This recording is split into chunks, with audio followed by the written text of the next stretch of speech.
प्रत्येकाच्या जीवनात काही ना काही नाती असतातच. त्यातली काही रक्ताची असतात, काही मनाची असतात. काही नाती आपोआप जुळतात आणि काही नाती आपण स्वतःहून जपतो. पण सगळ्यात मोठा प्रश्न असा पडतो की काही नाती टिकतात आणि काही नाती तुटून जातात.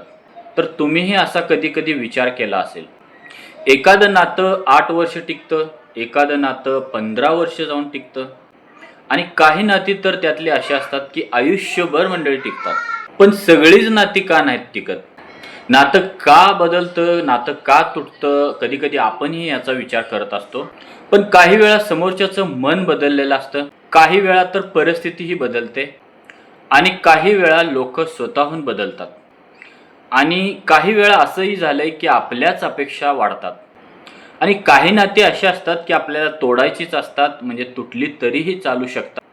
म्हणजे वाईट मित्र, टॉक्सिक नाती, जे आपल्याला खाली खेचतात, अशी नाती तर मंडळी आयुष्यातून काढून टाकलीच पाहिजे. पण काही नाती अशी असतात की आपल्याला स्वतःहून ती टिकवायची असती, आपली खूपच इच्छा असती, पण ते टिकत नाहीत.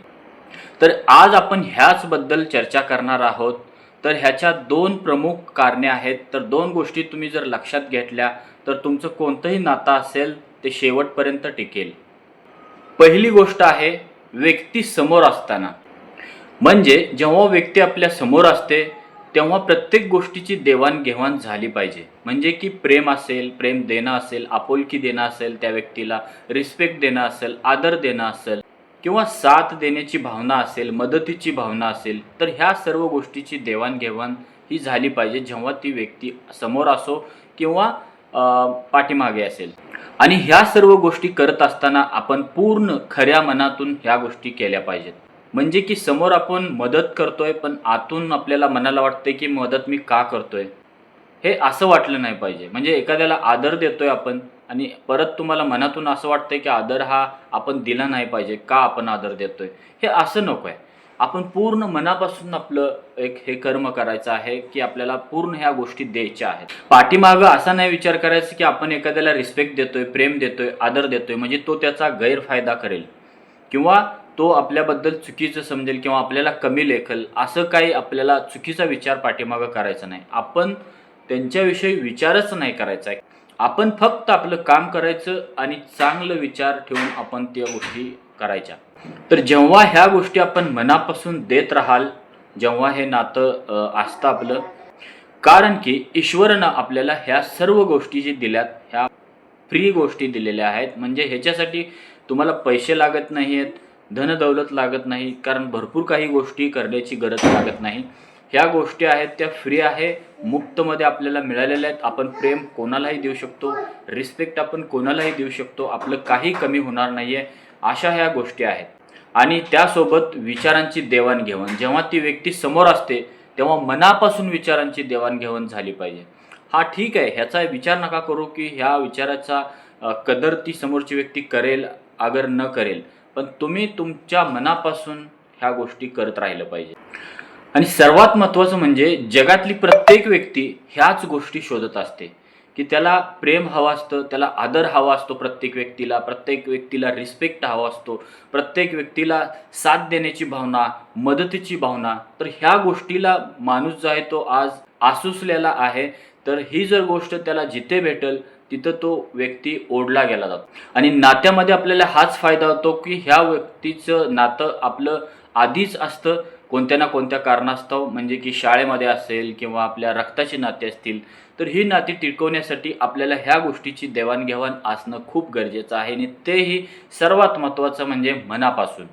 जर तुम्ही मदत समोर करत असाल, साथ देण्याची भावना समोर बोलून दाखवत असाल किंवा समोर तुम्ही प्रेम दाखवत असाल, पण आतून तुमच्या जर नसेल, तर त्या गोष्टी सगळ्या खोट्या आहेत.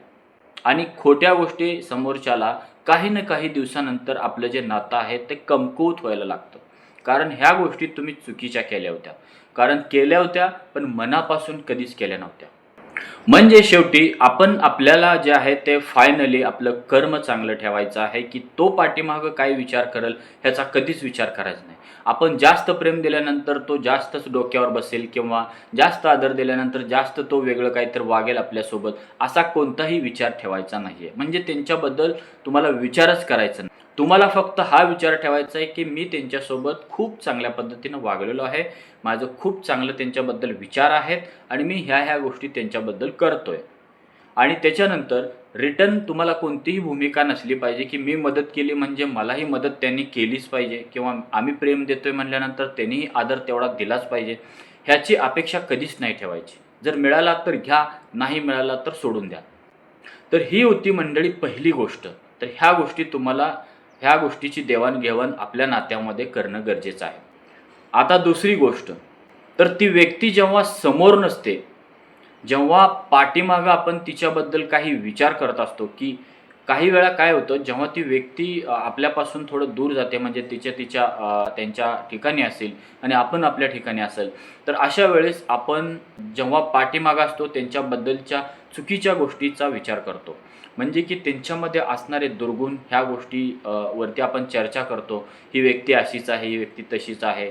तर आपल्याला इथं असं नाही करायचं. जेव्हा ती व्यक्ती नसते आपल्यासमोर, तेव्हा तिच्याबद्दल चांगल्या गोष्टीची तिच्याबद्दल बोलल्या पाहिजेत. चांगल्या गोष्टीचा विचार त्यांच्याबद्दल ठेवला पाहिजे.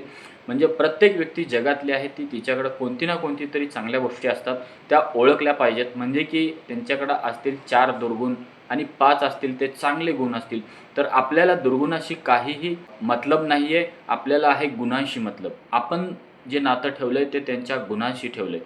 ते जे 5 गुण आहेत तर ते तुम्हाला दिसले पाहिजेत, ते आठवले पाहिजेत. आणि त्या व्यक्तीच्या ज्या गोष्टी आहेत, त्यानं म्हणजे जीवनामध्ये ज्या गोष्टी त्या व्यक्तीनं अचिव्हमेंट केलेल्या आहेत, त्या गोष्टीचा विचार आपण ठेवला पाहिजे. ती व्यक्ती खूप चांगली आहे, तिच्याकडे ह्या चांगल्या गोष्टी आहेत आणि त्या गोष्टीची प्रगती खूप चांगली होत आहे. ह्याच्याबद्दल म्हणजे पाठीमागं आपल्याला चुकीचं त्यांच्याबद्दल विचार नाही केला पाहिजे. जर आपण चुकीचा विचार करत असेल, त्यांच्याबद्दल खराब विचार करत असेल, नकारात्मक विचार करत असेल, तर ह्या गोष्टीमध्ये होतं काय, की हे नातं हळूहळू कमकुवत व्हायला लागतं. म्हणजे की जे मजबूत नातं होतं ते तुम्ही फक्त पाठीमागं चुकीचा विचार केल्यामुळं नातं जे आहे ते ऑटोमॅटिकली तुमचं मजबूतीपासून जे आहे ते कमकुतीकडे जात असतं आणि त्याच्यानंतर कालांतराने हे फायनली नातं कधी-कधी तुटूही शकतं. म्हणजे व्यक्तीच्या पाठीमागं आपल्याला त्या व्यक्तीच्या गुणांविषयी, व्यक्तीच्या कर्तृत्वाविषयी, व्यक्तीच्या पाठीमागं त्या जीवनात ज्या केलेल्या गोष्टींविषयी आपण विचार ठेवणं गरजेचं आहे आपल्या मनामध्ये. जर आपण तसं बघायला गेलं तर प्रत्येकाचे दुर्गुण असतातच, पण त्या गोष्टी कधीही आठवल्या नाही पाहिजेत, कधीही पाहिल्या नाही पाहिजेत. कारण आपण जे आहे ते नातं असेल, मैत्री असेल, प्रत्येक गोष्ट असेल, ते गुणाशी दोस्ती करतो. तर तशा पद्धतीनं आपण राहिलं पाहिजे. तर ह्या जर 2 गोष्टी जर तुम्ही पाळल्या, म्हणजे व्यक्ती समोर असताना गोष्टी काय करायच्या आहेत आणि व्यक्ती समोर नसताना कोणत्या गोष्टी केल्या पाहिजेत आणि कोणत्या नाही केल्या पाहिजेत. मला वाटतं तुम्हाला प्रत्येक गोष्टी इथं समजली असेल. तर त्याच्यानंतर तुम्ही ह्या जेव्हा गोष्टी करायला चालू कराल आयुष्यामध्ये, तर तुमचं प्रत्येक नातं जे आहे ते मजबूतीकडे जातं. प्रत्येक नातं जे आहे ते तुमचं घट्ट होतं, विश्वासू होतं आणि कधीही न तुटणारं होतं. तर व्यक्ती समोर असेल तर प्रेम द्या, आदर द्या, रिस्पेक्ट द्या. पाठीमागचं तो काय विचार करेल, ह्याचा काही इम्पॅक्ट होईल ह्याचा कधीच विचार करू नका. फक्त हे ठेवा की मी चांगलं त्यांच्यासाठी करतोय आणि बास, एवढंच. दुसरी गोष्ट म्हणजे तुम्हाला सांगितल्याप्रमाणे की जेव्हा ती व्यक्ती पाठीमागं आपण बोलतो तिच्याविषयी, जेव्हा ती व्यक्ती नसते तेव्हा तिच्याविषयी काही आपण उद्गार काढतो, तर त्यावेळेला तिचं विचार जे आहेत त्यांच्याबद्दल चांगले ठेवले पाहिजेत. तरच हे नातं आपलं ॲटोमॅटिक, म्हणजे की तुम्हाला ह्याच्यामध्ये कोणत्याही गोष्टीचा एफर्ट्स घ्यावा लागत नाही आहे. हे मनानं नातं तुमचं आयुष्यभर असंच राहतं. कारण तुम्ही प्रेमानं, मनापासून त्यांच्यावरती प्रेम करत आहात आणि जेव्हा ती व्यक्ती नसते तेव्हाही तुम्ही त्यांच्याविषयी चांगल्या विचारानं त्यांची आठवण करत आहात, चांगले गुण त्यांचे आठवत आहात. तर ह्या 2 गोष्टीवर मंडळी आपलं जे नातं आहे ते मजबूत होणार की तुटणार, ह्या गोष्टी मंडळी ठरत असतात. तर मंडळी आजचा व्हिडिओ तुम्हाला कसा वाटला, आणि असेच मी छान छान व्हिडिओ बनवत असतो. तर तुम्हाला जर व्हिडिओ आवडला असेल तर चॅनलला पहिला सबस्क्राईब करा आणि एक छानशी कमेंट करा मंडळी. धन्यवाद.